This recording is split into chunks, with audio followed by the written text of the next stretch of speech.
अगर परशुराम जी भगवान है तो कहीं गीता जी में या किसी शास्त्र में इन इनका भगवान होने का कोई प्रमाण है? तो हम जानेंगे पवनदास जी से, क्योंकि विषय यही चल रहा है। तो पवनदास जी बताएं अपने विचार कि परशुराम जी भगवान होने का कहीं किसी शास्त्र में कोई प्रमाण है? परशुराम जी के भगवान होने का, परमात्मा होने का हिंदुओं के या मुसलमानों के, सिखों के या ईसाइयों के किसी भी शास्त्र में कोई प्रमाण नहीं है। देखिए, सतगुरु रामपाल जी का जो प्रयास है, जो समाज को शास्त्र अनुकूल शत भक्ति प्रदान कर रहे हैं, लोगों को सृष्टि रचना सुनाकर अध्यात्म से परिचित वो कर रहे हैं, तो उनका तो प्रयास लगातार जारी है ही है। और उस प्रयास को आगे बढ़ाने की दिशा में उनको किन संघर्षों से गुजरना पड़ रहा है, ये भी किसी से छुपा हुआ नहीं है। अब उनके विचारों से जो आत्माएं परिचित हो चुकी हैं, यानी उनके भगत है, अब उनके भक्तों का यह परम दायित्व बनता है कि वे भगत भी अपने गुरुदेव के पद चिन्हों पर चलते हुए समाज में जो पाखंड, अज्ञान, अंधविश्वास फैला हुआ भक्ति और भगवान को लेकर, उसको दूर करें। तो संत रामपाल जी अब चाहते हैं कि उनके जितने भी फॉलोवर हैं वो इस सच्चाई को जन जन तक पहुंचाएं। और अब धीरे धीरे ये सच्चाई उनके फॉलोवर्स के माध्यम से, उनके प्रवचनों के माध्यम से आम समाज में जाएगी, क्योंकि अब समय आ गया सच्चाई ऊपर आने का, इस अज्ञान का नाश होने का।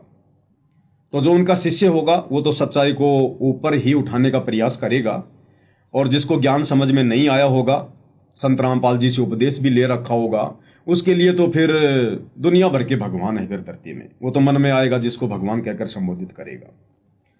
तो आपने कहा कि गीता जी हिंदुओं का मुख्य शास्त्र है।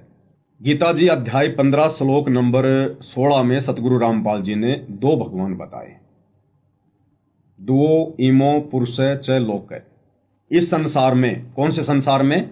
21 ब्रह्मांड में जिसमें हम रह रहे हैं, इसमें मुख्यतः दो भगवान जो है प्रसिद्ध हैं, एक क्षर और एक अक्षर। क्षर यानी जो नासवान है, कौन? ये काल, ज्योति निरंजन, ब्रह्मा विष्णु महेश का पिता। ये 21 ब्रह्मांड का राजा है, भगवान है, स्वामी है, जैसा भी है।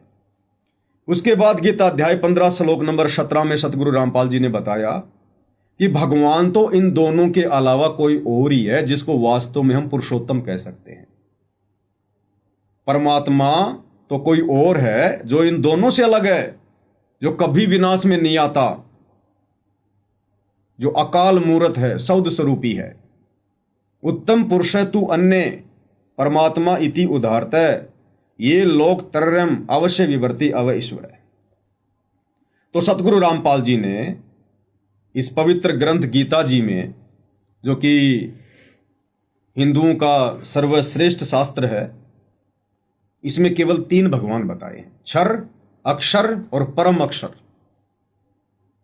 इस गीता जी में तो ब्रह्मा विष्णु महेश को भी भगवान की संज्ञा नहीं दी गई है।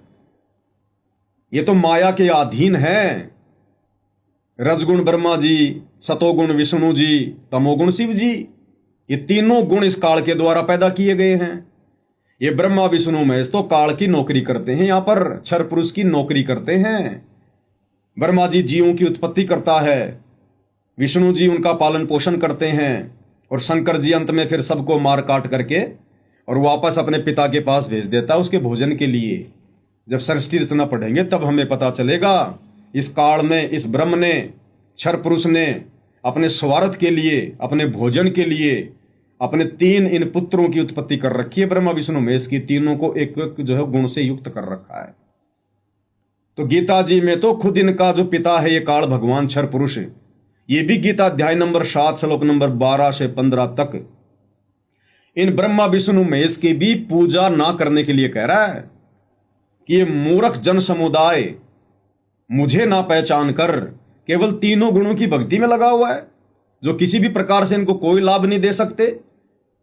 और गीता अध्याय 7 श्लोक नंबर 12 से 15 में तीनों गुणों की पूजा करने वालों को, तीनों गुण कौन? रजगुण ब्रह्मा जी, सतोगुण विष्णु जी, तमोगुण शिव जी, इन तीनों तथा कथित भगवानों की पूजा करने वालों को गीता जी में 4 गालियां दी गई है। 4 गालियां। दूषित कर्म करने वाले मनुष्यों में नीच, मूर्ख, मुझ एक ब्रह्म की भी भक्ति नहीं करते और तीनों गुणों की भक्ति में लगे हुए हैं। तो गीता जी में तो ब्रह्मा विष्णु महेश की भक्ति करने वालों को भी 3 गालियां दी गई हैं। ब्रह्मा विष्णु महेश को भी भगवान की संज्ञा में नहीं लिया गया। फिर परशुराम जी तो ब्रह्मा विष्णु महेश से बहुत छोटी शक्ति हैं। ये तो विष्णु जी के अंश अवतार थे, विष्णु लोक से आई हुई एक आत्मा थी जिसने एक पूरी जिंदगी खोटे कर्म किए। कबीर परमात्मा जी ने तो कबीर सागर में परशुराम जी ने जितने भी जो ये कर्म किए हैं, पृथ्वी को छत्री विहीन करने वाले, इन कर्मों के चलते उनके कर्मों को जो कमीने कर्मों की संज्ञा दी है। ये पुस्तक मेरे हाथ में है, कबीर सागर का सरलार्थ है, और सतगुरु रामपाल जी ने अपने कर कमल से इसको लिखा है। इसमें सतगुरु रामपाल जी ने पेज नंबर 596 पर कबीर सागर का हवाला देते हुए लिखा है कि परशुराम जी ने आजीवन कमीने कर्म किए। तो बताइए कजोड़ जी, कमीने कर्म करने वाले परशुराम जी को भगवान की संज्ञा कैसे दी जा सकती है? किसी भी हाल में उनको भगवान की संज्ञा नहीं दी जा सकती। अरे पृथ्वी को छत्री विहीन करना, लाखों बच्चों को यतीम कर देना, करोड़ों को औरतों को विधवा कर देना, पूरे संसार में हाहाकार मच गया होगा। आप कल्पना कीजिए, 100 घरों की एक बस्ती है और 100 घरों के आदमी, उनमें से एक एक आदमी, ज्यादा नहीं, एक एक व्यक्ति एक बस में सवार होकर किसी आयोजन में जा रहे हैं और वो बस किसी कारण से दुर्घटनाग्रस्त हो जाती है, सारे व्यक्ति मर जाते हैं, हर घर से एक आदमी मर गया। सोचिए उस गांव का माहौल क्या होगा, उन घरों का मातम क्या होगा। तो उन्होंने तो पूरी पृथ्वी को काल प्रेरणा से छत्रीविहीन कर दिया था।